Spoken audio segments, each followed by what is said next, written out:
How late is too late when it comes to climate change? I've been looking at information about climate change for over 50 years. Some of the books behind me are on that subject. One of them is a book written in 1967 by a man called E.J. Mission, and it's called The Costs of Economic Growth. I read it when I was a sixth former in 1975. It was the first ever theoretical economics book that I actually got my head around and read from cover to cover. And what he said then could be said now, that we have to change the way that we live if human life on Earth is to survive. Economic growth is destroying our well-being. It's destroying our planet. It's also absurd. It's very obvious that on a planet of finite resources, you cannot have infinite economic growth, which appears to be the aim of our politicians. We're now seeing the consequence of 50 years of ignoring this information, because the climate movement did fundamentally develop during those 1970s when I was a teenager, as I was when I first became aware of it. What are those consequences? We've seen flooding in Europe recently. We're seeing hurricanes hitting America with greater force than for decades, if not centuries. We're seeing damage of untold amount. We're seeing unusual climate patterns. We are seeing places in the world where water is virtually disappearing. We're seeing what were arable areas ceasing to be able to produce crops. We're seeing stress on people as a consequence, who literally have to move because their means of survival no longer exists. All of that is because we decided that we could carry on burning fossil fuels. We decided that this planet could be heated. We decided that the pursuit of profit was more important than the pursuit of sustainability. We decided that our current ability to globe-trot around the world was more important than providing our grandchildren with a safe place to live. We decided that this was how we wanted to live. And we've got it wrong. Let's be blunt. There is no way that we can carry on as we are. I'm not saying life on Earth, as we have recognized it, will cease if we manage the whole process of sustainability. We will have homes, we will have jobs, we could have food, we will travel, not maybe in the same way as we have.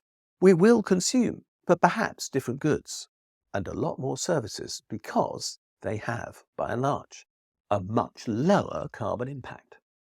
But the point is, we can have life on Earth still, just about, if we change, or we can blow this world apart.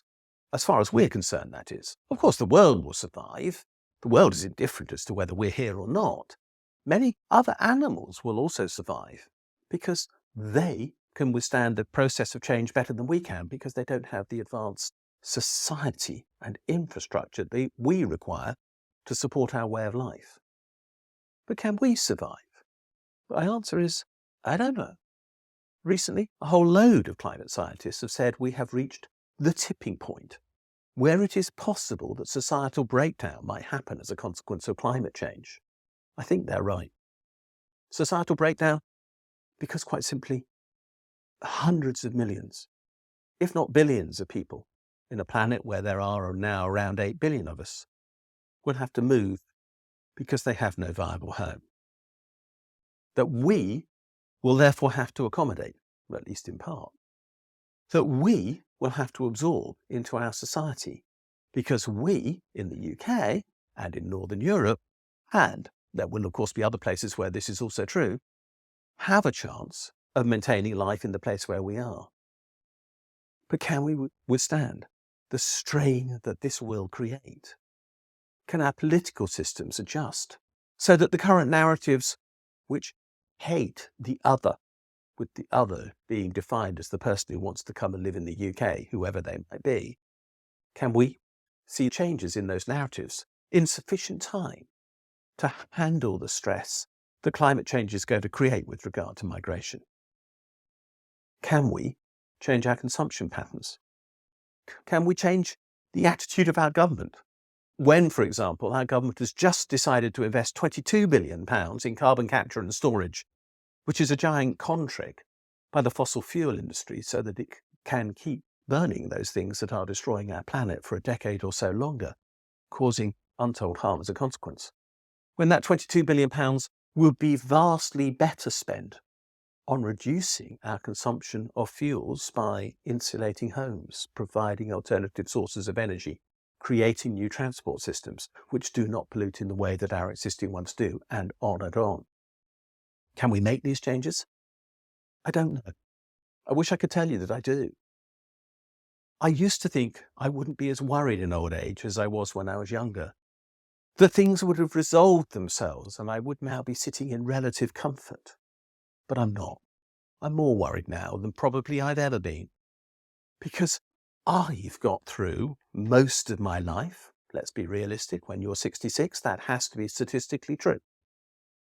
But when I look at the prospects of those who are younger than me, which is of course now most of the world, I realise that the legacy of my generation is dire, to be blunt, horrible, unacceptable, something for which we can only apologise, because we can't make amends for the mistakes we made.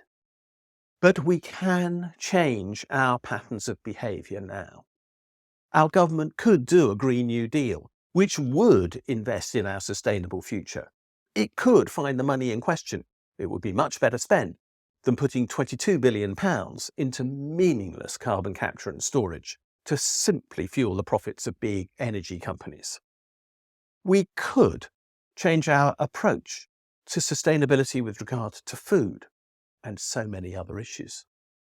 We could begin to imagine a world where we know that people will have to move and we have to plan for that possibility so that social stress does not arise when it happens. We could do all those things. They're all entirely plausible. As a consequence, we could survive. But is it too late? Are attitudes going to take too long to change? That is the biggest question of all. Can we create the mindset where we will survive? Or is that not possible in the time remaining to us? These are questions I can't answer. You can. You can muse on them. You can decide for yourself. You can ask others about them. You can debate them.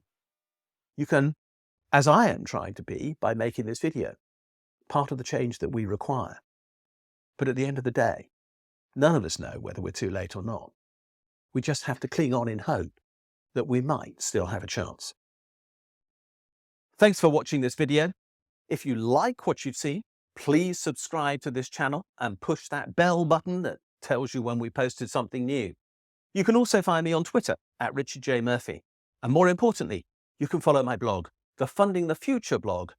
And if you do, you'll get daily updates on what is happening in our economy and in the politics that surround it.